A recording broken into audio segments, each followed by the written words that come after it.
क्या आप मोटापे से परेशान हैं और क्या आप मोटापे को सेहतमंद होने की निशानी समझते हैं? तो आप गलत हैं। मेरा नाम है डॉक्टर अरुण के शर्मा। मैं हूं consultant minimal access GI and bariatric surgery. और आज हम बात करेंगे मोटापे की।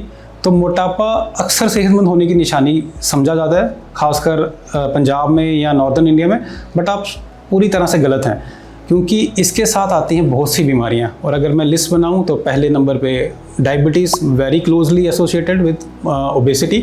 इसको हम डायबेसिटी भी बोलते हैं, यानी कि डायबिटीज़ और ओबेसिटी को एक कॉमन टर्म दी जाती है, डायबेसिटी।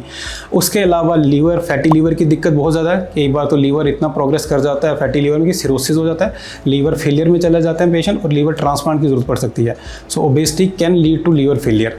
उसके अलावा सांस की दिक्कत या ऑब्स्ट्रक्टिव स्लीप एपनिया। वेट ज़्यादा होने से आपके जो लोअर पार्ट ऑफ लंग्स हैं वो अच्छे से इन्फ्लेट नहीं होते, आपका सेंट्रल ओबेसिटी इतनी ज़्यादा होती है कि वहाँ तक प्रॉपर एयर नहीं पहुँच पाती और सांस की जो मात्रा है या सैचुरेशन वो कम होती जाती है, जिसको हम कहते हैं ऑब्स्ट्रक्टिव स्लीप एपनिया, जिससे आपके हार्ट पे भी स्ट्रेन पड़ता है और राइट साइड हार्ट फेलियर या हार्ट की प्रॉब्लम भी धीरे धीरे बढ़ती जाती है। तो इसे कहते हैं ऑब्स्ट्रक्टिव स्लीप एपनिया। तो उसके अलावा जैसे मैंने बताया हार्ट की प्रॉब्लम और एक्स्ट्रा फैट होने की वजह से कई बार डिसलिपिडीमिया या कोलेस्ट्रॉल लेवल भी ज़्यादा रहते हैं, जिससे हार्ट की प्रॉब्लम। एक स्टडी में पाया गया है कि हार्ट अटैक का रिस्क मोटे लोगों में 28 से 40% ज़्यादा होता है compare to normal weight. So heart attack के साथ साथ उसके अलावा आपको स्केलेटल प्रॉब्लम्स जैसे कि घुटनों में दर्द होना, क्योंकि आप वेट आपका नीज पे आ रहा है, आपकी स्पाइन पे आ रहा है, स्पाइनल प्रॉब्लम ज़्यादा रहती हैं। और देखा गया है, रिसर्च ने पाया गया और कैंसर रजिस्ट्रीज हैं वर्ल्ड ओवर, उन्होंने देखा है कि फीमेल्स में 13 तरह के कैंसर का रिस्क ज़्यादा रहता है मोटे लोगों में, और मेल्स में 11 तरह के कैंसर का रिस्क ज़्यादा रहता है compare to normal weight people. और कुछ यंग फीमेल्स में हमने देखा है उनमें PCOD, जिससे इनफर्टिलिटी प्रॉब्लम्स ज़्यादा रहती हैं अगर वो छोटी उम्र में ही वेट उनका ज़्यादा रहता है। तो बात करेंगे क्या वजहें हो सकती हैं। तो बहुत सी बीमारियां मैंने आपको बता दी जो मोटापे से रिलेटेड है। अगर मैं फिर से लिस्ट बनाऊं, diabetes, fatty liver, obstructive sleep apnea, heart problems, cancer का खतरा, PCOD और स्केलेटल प्रॉब्लम्स, तो ये मैंने लिस्ट बना दी आपके लिए। उसके अलावा अगर आप देखें कॉजेज़ क्या हैं, क्यों हो जाता मोटापा, तो एक तो बड़ा कॉमन है लाइफस्टाइल। आज हमारा लाइफस्टाइल ऐसा है कि हम कैलोरीज बहुत ज़्यादा ले रहे हैं। There is abundance of food everywhere, खाना बहुत ज़्यादा अवेलेबल है और जंक फूड अवेलेबल है। So that's not a good quality food I would say. तो आप इतना जंक फूड ले रहे हैं और आपकी दिनचर्या ऐसी है कि एक्टिविटी बहुत कम है, तो आप कैलोरीज इनटेक बहुत ज़्यादा है और कैलोरी बर्न आउट ना के बराबर है। सो कैलोरीज पाइल अप होती रहती हैं and you start on putting weight. उसके अलावा कुछ फैमिलीज में हमने देखा है कि पेरेंट्स मोटे होते हैं, बच्चे भी वैसे ही रहते हैं, तो एक जेनेटिक कंपोनेंट भी इसमें है। कई बार तो आपका लाइफस्टाइल है, एक्टिविटी बिल्कुल भी नहीं है, और कई बार किसी को कुछ हेल्थ इशू आ गए, सर्जरी हो गई एंड इमोबिलिटी बढ़ जाती है, उससे दे कांट मूव प्रॉपरली, और वो भी एक रीज़न होता है। और फीमेल्स में ज़्यादातर हमने देखा हार्मोनल चेंजेस होती हैं and different life stages they have to undergo, pregnancy, post pregnancy changes. तो वेट चेंजेस की वजह से, हार्मोनल चेंजेस की वजह से भी at the age of 45-50 they tend down to put more weight around the lower abdomen and the pelvis. इसके अलावा ये तो हो गया कॉजेज़ की बात। अब अगर हम बात करें इसमें ट्रीटमेंट के ऑप्शंस हैं हमारे पास। सो अगेन ये obesity is defined as a chronic relapsing disease. Chronic मतलब लंबी बीमारी है, रिलैप्सिंग मतलब बार बार वापस आती है, और डिजीज़ है। WHO ने इसको ऐसे ही डिफाइन किया, वर्ल्ड हेल्थ ऑर्गेनाइजेशन ने। सो अगर बात की जाए ट्रीटमेंट क्या है, तो इसमें एक लाइफस्टाइल मॉडिफिकेशन बेसिक होता है इसके ट्रीटमेंट में। आपने अपने लाइफस्टाइल को मॉडिफाई करना ही पड़ेगा अगर आपको इससे निजात पानी है। ना सिर्फ इससे, इसके साथ जुड़ी 7 से 8 बीमारियां, जो कोई भी एक डेंजरस हो सकती है, लाइफ थ्रेटनिंग हो सकती है। Even OSA, obstructive sleep apnoea, लोग सोए सोए कई बार हार्ट अटैक हो जाता है and they don't wake up.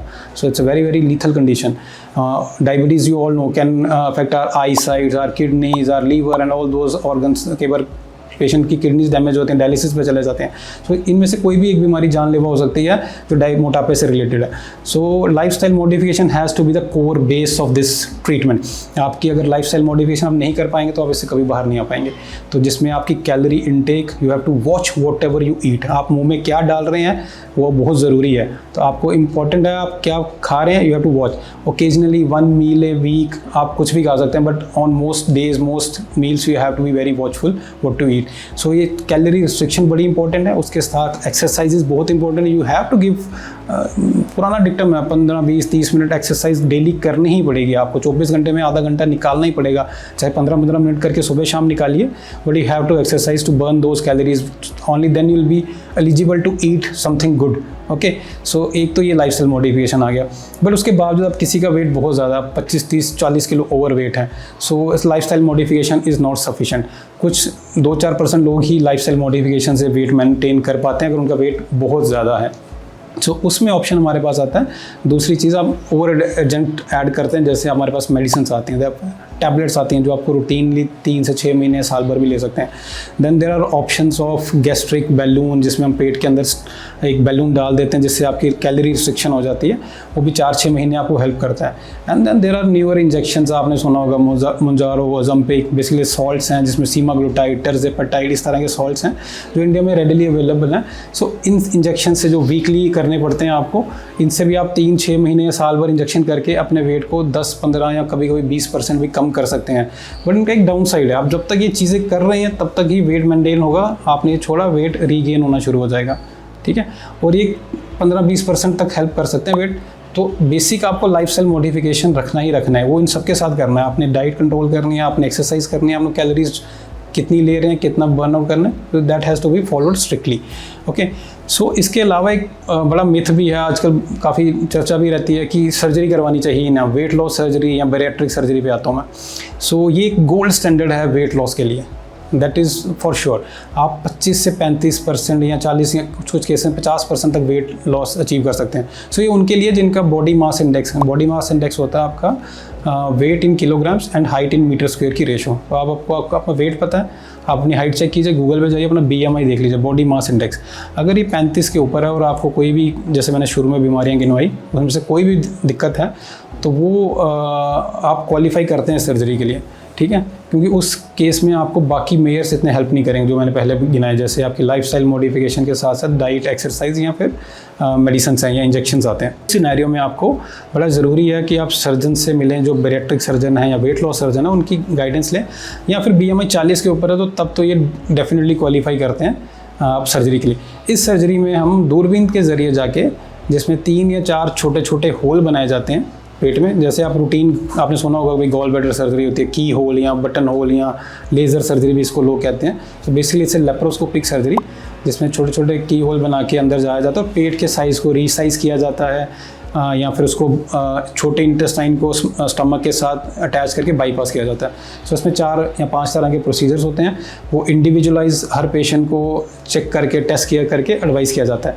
तो इस सर्जरी के क्या प्रोज हैं, क्या कॉन्स हैं, तो ब्रीफली बात करूँ प्रोज, फ़ायदे बात करेंगे। इसको डायबिटीज़ से आपको निजात मिल सकती है, it can cure the diabetes, that's a very very important point. Then it can reverse the fatty liver, आपका लीवर इंप्रूव होता है। It can 100% improve the obstructive sleep apnea, जो मैंने सांस की दिक्कत बताई, इसको 100% there is research which has shown कि 100% इंप्रूवमेंट होती है।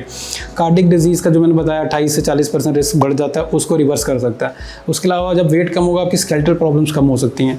उसके अलावा जो बच्चियाँ या यंग फीमेल्स हैं जो इनफर्टिलिटी से प्रॉब्लम है, जिनको PCOD और वेट बहुत ज़्यादा है, उनका PCOD रिवर्सल हो सकता है। They can have a normal delivery, normal pregnancy with the weight loss and other than that skeletal problem। और 11 से 13 तरह के जो कैंसर का खतरा है वो कम हो सकता है।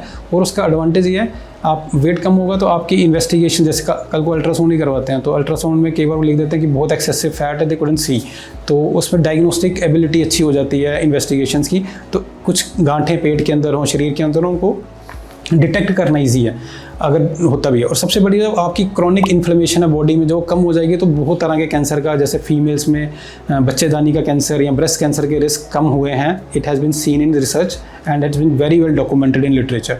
सो ये फ़ायदे हैं सर्जरी के। अब बात करते हैं कॉन्स, हर चीज़ के कॉन्स होते हैं। सो सर्जरी के रिस्क अगर मैं बताऊँ, एक तो अगर आप एक्सपर्ट के पास नहीं जाते हैं, there are people they are not properly trained. So like I am trained for 2 years in this particular domain, ठीक है, 2 साल मेरी एम्स दिल्ली की ट्रेनिंग है इसके लिए। सो हमें पता होता है कि इस पेशेंट को क्या ऑप्टिमाइज़ करना है, कैसे सर्जरी प्लान करनी है and which surgery will suit him और हर। सो वो बड़ा ज़रूरी एस्पेक्ट है इस सर्जरी का। अगर आप प्रॉपरली ट्रेन नहीं हैं, अनट्रेन लोग अगर करते हैं तो इसमें कॉम्प्लिकेशन रेट ज़्यादा होती हैं।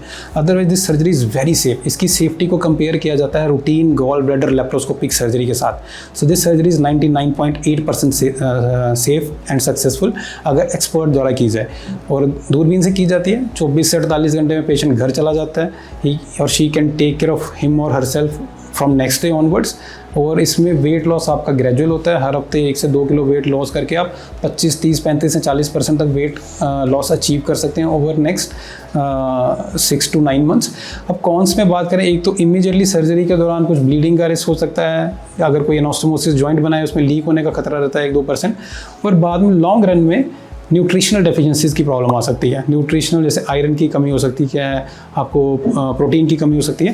तो उसके लिए आपको एक रेगुलर फॉलोअप, एक डाइट प्लान फॉलो करना होता है, जो आपको रूटीनली आपके सर्जन या आपकी जो बैरिएट्रिक टीम है एडवाइस करती है। So you stick to that plan, stick to followup, so we can defeat this menace of chronic obesity, जो डायबिटीज़ के बाद India is going to be world capital of obesity. So if इस menace को अगर हमें ख़त्म करना है, so we have to fight it together in a proper protocol based manner. अगर आप इसको कोई शॉर्टकट लेंगे तो दैट वोंट हेल्प। ठीक है, आज के लिए इतना ही। नमस्कार।